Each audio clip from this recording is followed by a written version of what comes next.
Olá galera, eu tô aqui para mais esse vídeo. Eu queria comentar um vídeo que eu assisti de um youtuber que é conhecido como Frank Java. Quer dizer, o nome, não sei se é o nome dele.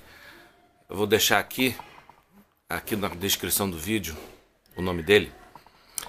Então, gente, esse Frank Java, se não me engano, ele é um professor universitário, é um psicanalista, psicólogo, psicanalista, se não me engano, né?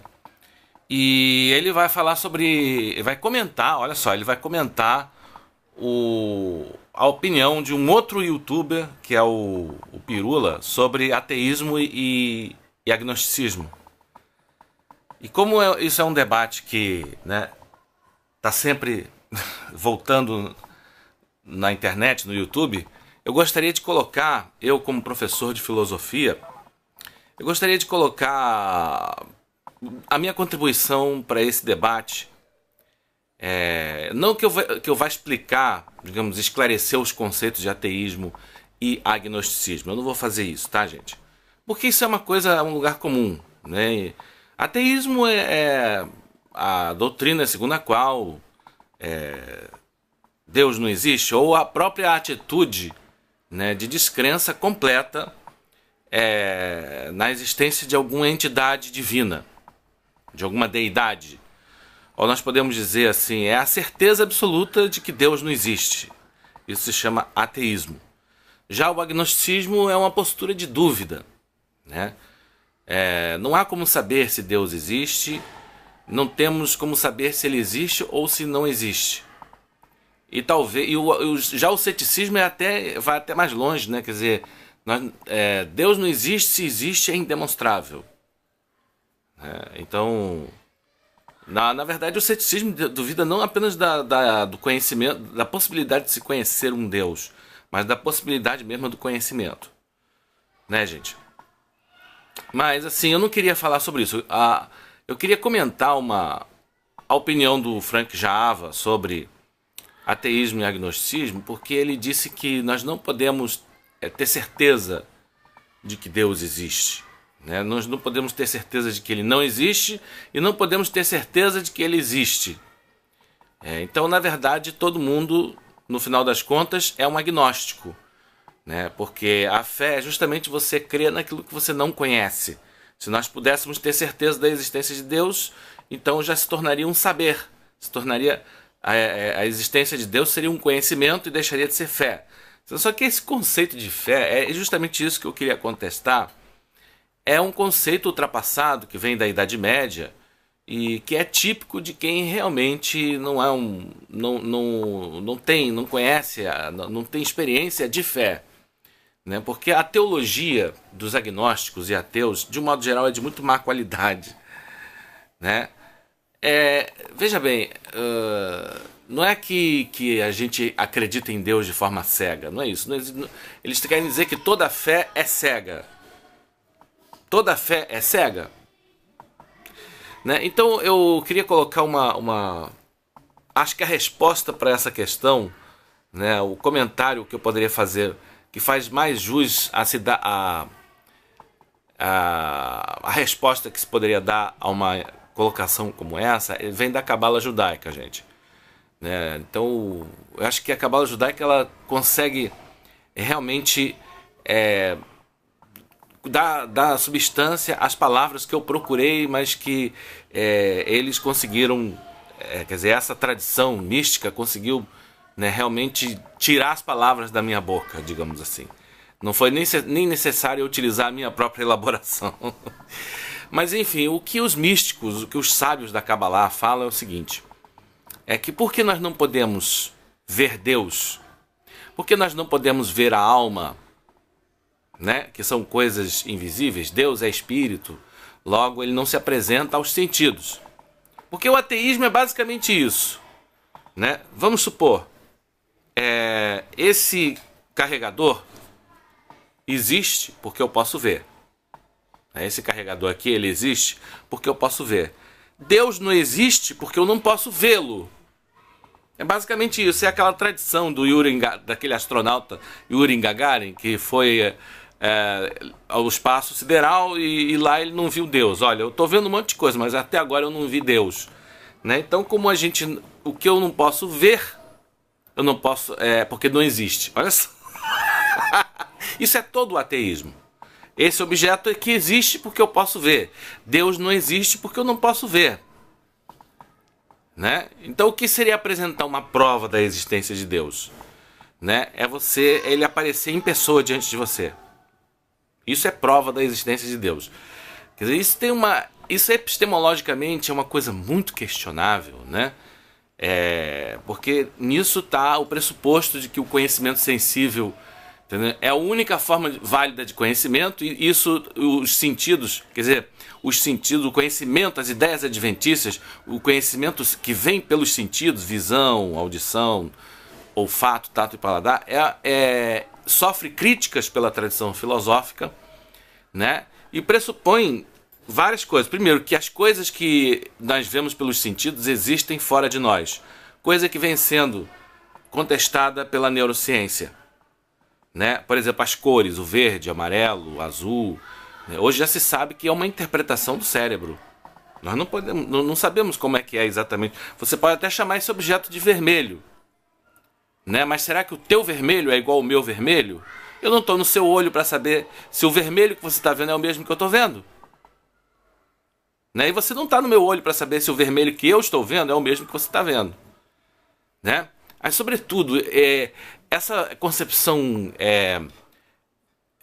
ingênua de que as coisas que nós percebemos pelos sentidos existem fora do sujeito é uma ideia do senso comum, que vem sendo criticada pela tradição filosófica, a começar por Platão, né? Platão e todos os filósofos, Parmênides, antes de Platão, Parmênides já falou da falácia dos sentidos, da ilusão dos sentidos. Mas a maior ilusão dos sentidos é achar que as coisas que nós vemos com os sentidos, elas existem fora de nós. Qual é a certeza de que nós temos disso? Nenhuma. Se eu chegar para alguém, prove que existe um mundo externo ao sujeito, como é que a gente vai provar? Hoje já se sabe que a maioria das coisas que nós percebemos são uma projeção do nosso espírito, né? Mas eu ia falar da Cabala, né? Eu acabei fazendo muita digressão. Vamos lá na Cabala. Então, segundo a Cabala judaica, por que nós não podemos ver a alma? Por que nós não podemos ver Deus?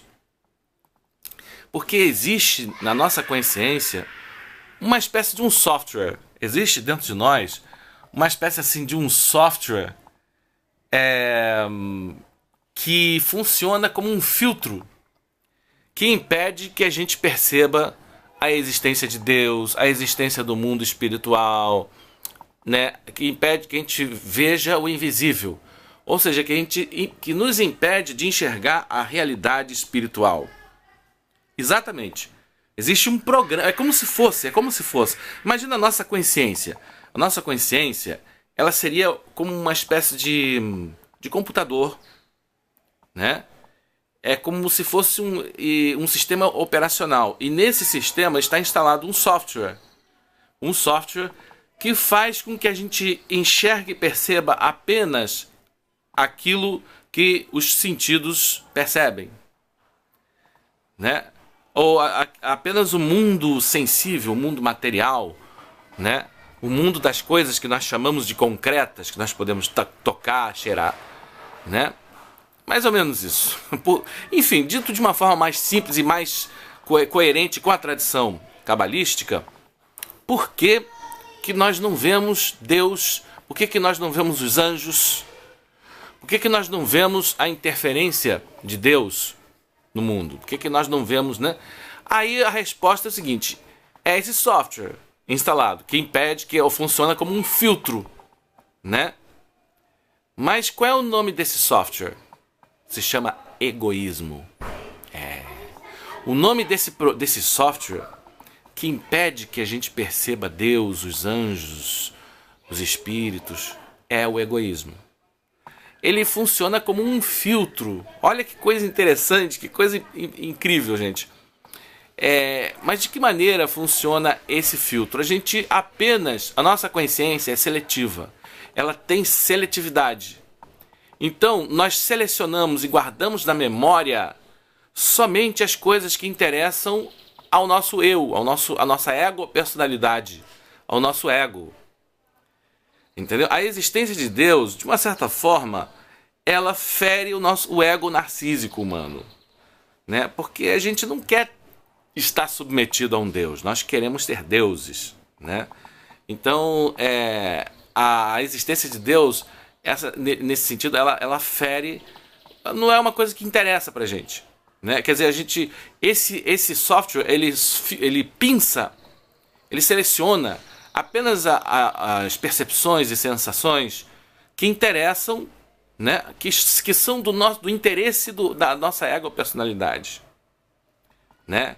Que exaltam a nós mesmos, que interessam para as nossas escolhas, né? Para a satisfação de nossos caprichos egoísticos, nossos desejos egoísticos. Né? É basicamente assim que funciona. Só que isso a gente não percebe que isso está funcionando. Isso está num nível inconsciente, né?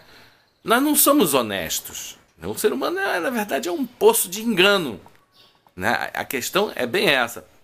Mas para ilustrar melhor isso, teve um filósofo chamado Immanuel Kant. Immanuel Kant, ele, na Crítica da Razão Pura, ele vai vai fazer a distinção entre sensação e percepção.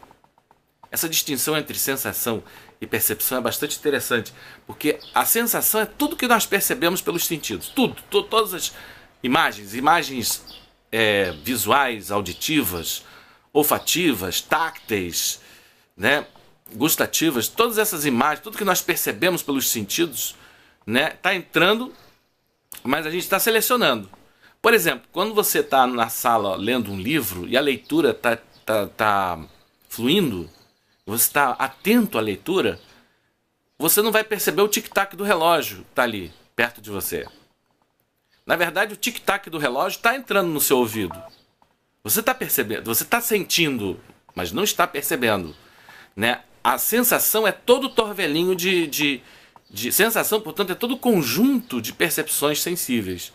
Desculpe, todo conjunto de sensações sensíveis que estão, de uma certa forma, estimulando os sentidos.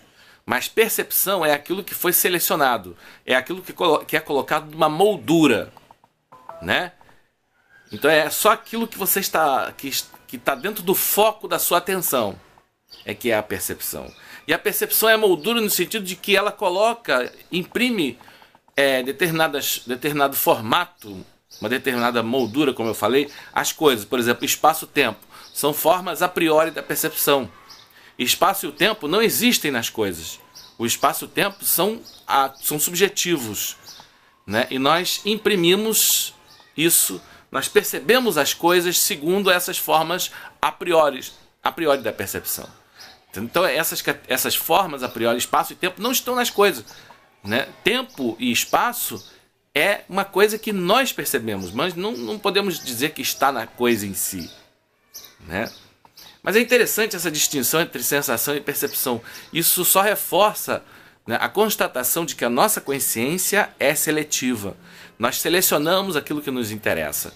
Então, as provas da existência de Deus estão a todo instante chegando até nós, mas a gente rejeita e não guarda, não fixa na memória. Esse processo é inconsciente, né? Seria mais ou menos como, imagina, faz essa experiência. Olha todos os objetos que tem a cor azul. Observa com atenção tudo que tem a cor azul ao seu redor. Tudo. Agora fecha o olho. Tenta se lembrar do que você viu de vermelho. Entendeu? Você não vai lembrar, né? Então isso é a seletividade. Nós somos intencionais. O ser humano é intencionalidade. É pura intencionalidade.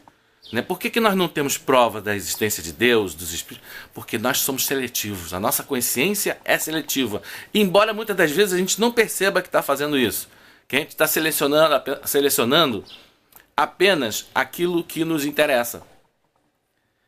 Né? E a gente sempre encontra um argumento para refutar, né, as coisas que não interessam para a gente. Né? Então tem várias...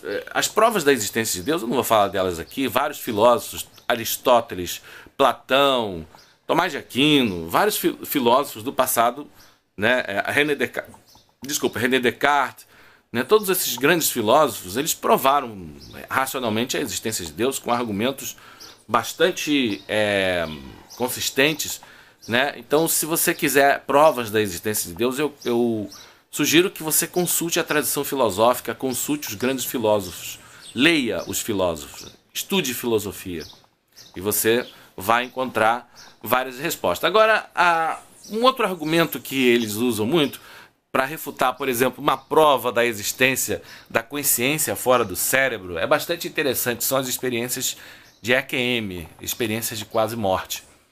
Tem pessoas que têm parada cardíaca, né, e a sua, digamos, a sua dimensão espiritual, a sua alma ou o seu espírito se projeta para fora do corpo. Eu estou falando se projeta para fora. Como é que você sabe, né? Alguém me perguntaria. Bom, porque se a pessoa tem parada cardíaca, o cérebro para de funcionar. Se a pessoa continua tendo consciência de tudo que está acontecendo, não é mais o cérebro, gente. Não é mais o cérebro. E o pior é que eles contam tudo que aconteceu na cirurgia. Vamos supor que isso tenha acontecido numa cirurgia. Muitos relatam o que aconteceu na sala de cirurgia, relatam o que aconteceu fora da sala de cirurgia, vão até em outros lugares, na rua em frente ao hospital, vão em cima do telhado do hospital, diz que tem um sapato vermelho ali em cima, aí o pessoal vai olhar lá em cima, tem um sapato vermelho.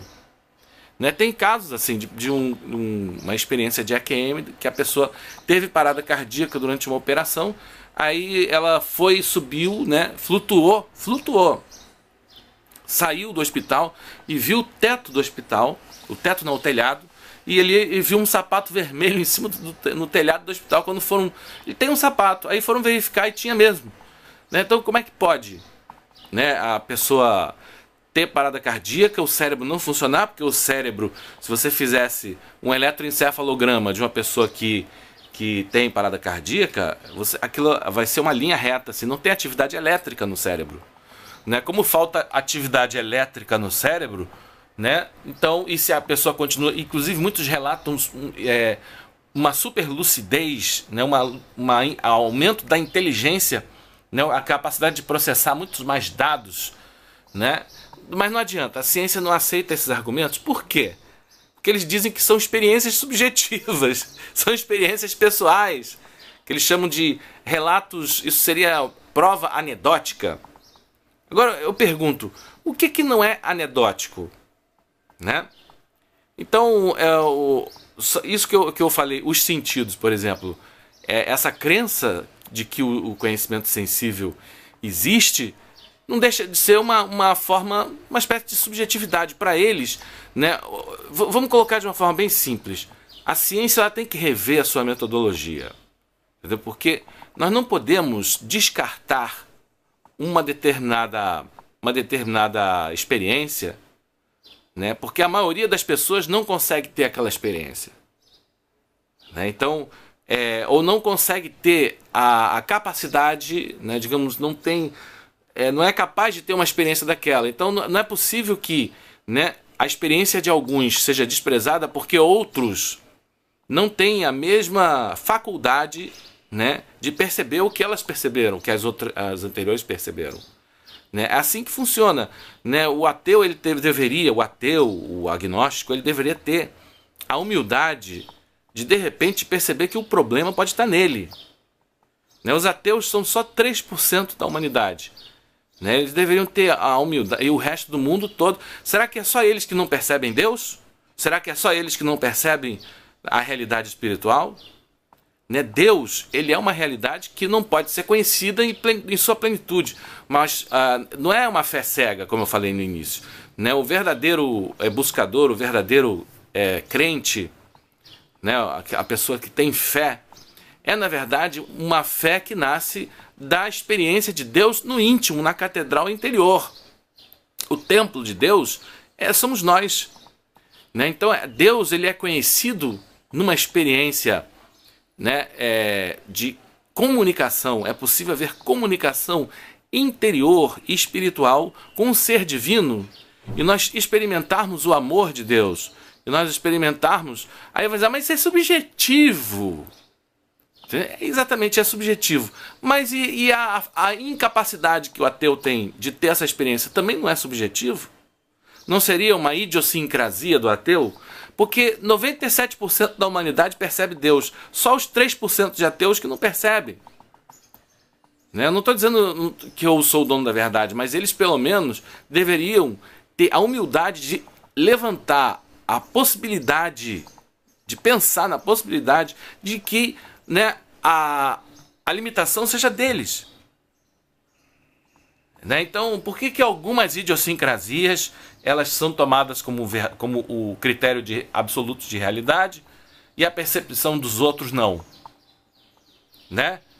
Será que não seria uma limitação? Será que será que a limitação não estaria no ateu na medida que ele é minoria? Não que a maioria esteja sempre certa,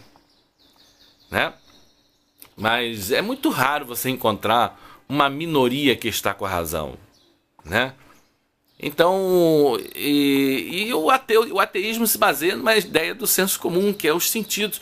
Essa percepção do senso comum, as certezas que vêm do senso comum, elas são extremamente subjetivas também. A certeza de que esse objeto é vermelho é subjetiva. Ele nos parece muito vívido, mas quando nós estamos sonhando, nós também vemos objetos de forma vívida. Isso é puramente subjetivo. René Descartes, ele diz que todo o nosso conhecimento, tudo de falso, que foi construído na ciência, vem pelos sentidos. Ele faz uma crítica da ciência de sua época, da medicina atrasada de sua época, e culpava em grande parte, ou totalmente, a confiança cega nos sentidos, no testemunho dos sentidos, nas ideias adventícias.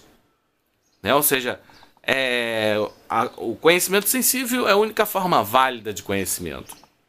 E nós sabemos que, do ponto de vista da lógica, o que é provar ou demonstrar racionalmente uma coisa? Não é apresentar alguma coisa aos sentidos. É você apresentar um argumento, seja ele de caráter analítico ou de caráter sintético. O argumento analítico você não usa nenhuma ideia sensível. Simplesmente ele se caracteriza pelo esclarecimento do próprio conceito, a clarificação conceitual. A analítica é você clarificar conceitos. Quanto mais as nossas ideias se tornam claras e distintas, mais elas ganham realidade objetiva. Então a demonstração, a prova está na coerência interna, de uma demonstração bem feita. Não tem nada a ver com os sentidos. Porque a demonstração feita pelo argumento, pelo silogismo indutivo, indutivo, no caso, você que precisa que você parte do conhecido para o desconhecido, ou seja, das ideias sensíveis para as ideias digamos, inteligíveis, você carece de probabilidade. Então, 1000 cisnes são brancos. Logo, todos os cisnes são brancos. Que você, a partir daqueles 1000 cisnes, você chega à conclusão daquela amostragem, aquele número de amostragem, você generaliza. Mas isso carece de força probatória, porque ele precisa dos sentidos. E os sentidos não podem fornecer universalidade, porque eles percebem apenas o particular, o detalhe, digamos assim, o imediato. É difícil explicar essa. Vocês devem estudar em lógica como é que se diz? Juízo analítico e sintético, a diferença entre juízo analítico e sintético, e a diferença entre juízo categórico, hipotético, categórico e hipotético, juízo categórico, juízo hipotético, juízo universal, e particular, E quanto à validade, a validade de um juízo, ela pode ser apodítica. Apenas o juízo analítico, realmente fornece certeza apodítica. Mas isso são elementos, são sutilezas, da analítica, da lógica, que poucos estudam atualmente. Tá, gente? Isso é muito árido para vocês entenderem, mas é basicamente isso que eu tinha para dizer, né? Levantar essa questão do ateísmo e do agnosticismo, sem dúvida alguma que nós não podemos conhecer Deus de forma plena, porque Ele é infinito e a nossa consciência é finita, né? Que seríamos nós, né, para querer conhecer plenamente o ser divino? Né? Mas como Deus está dentro de nós, faltou o conhecimento daquilo que os místicos já nos ensinaram. Deus, Ele está dentro de cada um de nós, o reino de Deus é interno. Né? Jesus já falou, o reino de Deus está dentro de vós. E os mestres, os filósofos da Índia, nos falaram que o que é Deus? É o Atma, a centelha divina que está em cada um de nós, né? Que se conecta com o Paramatma. Né? E assim a gente alcança a beatitude, a bem-aventurança. Então, na verdade, Deus é uma realidade interna, não é uma fé cega.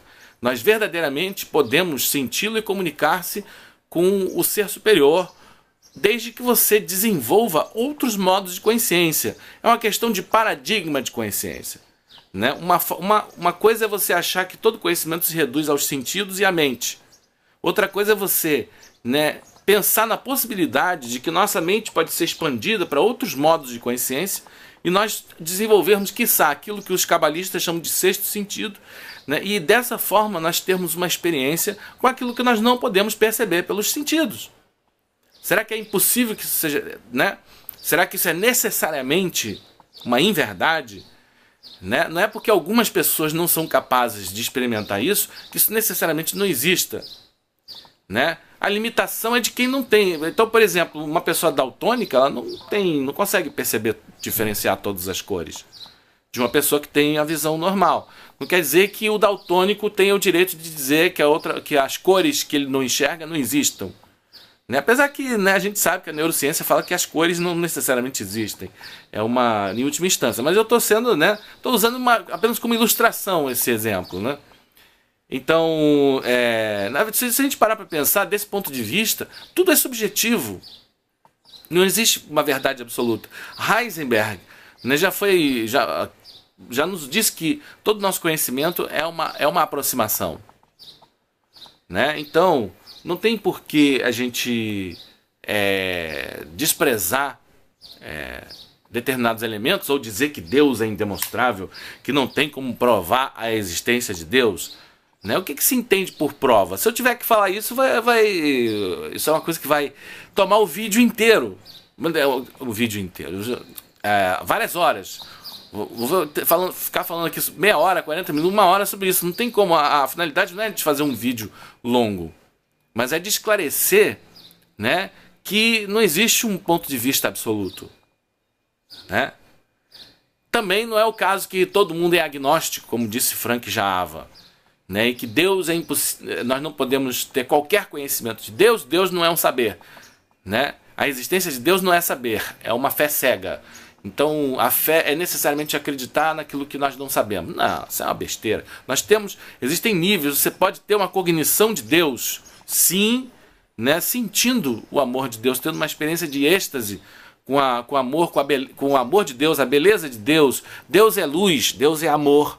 Né? Ele nos dá, o conhecimento de Deus é uma revelação, sem dúvida alguma. Entendeu? Por que desprezar a revelação? Né? Não há nenhuma razão para isso. Só porque algumas pessoas não percebem, não quer dizer que a experiência dos outros que percebem tem que ser desprezada porque meia dúzia não percebe. Né? Então a religião está aí desde que o mundo é mundo. Né? O ateísmo existe há 500 anos, de 500 anos para cá. Apesar que existe um ateísmo do senso comum. Mas isso a gente vai falar em outro vídeo, que aí também dá muito pano pra manga, gente. Ok? Mas, poxa, eu acho que eu já falei pra caramba.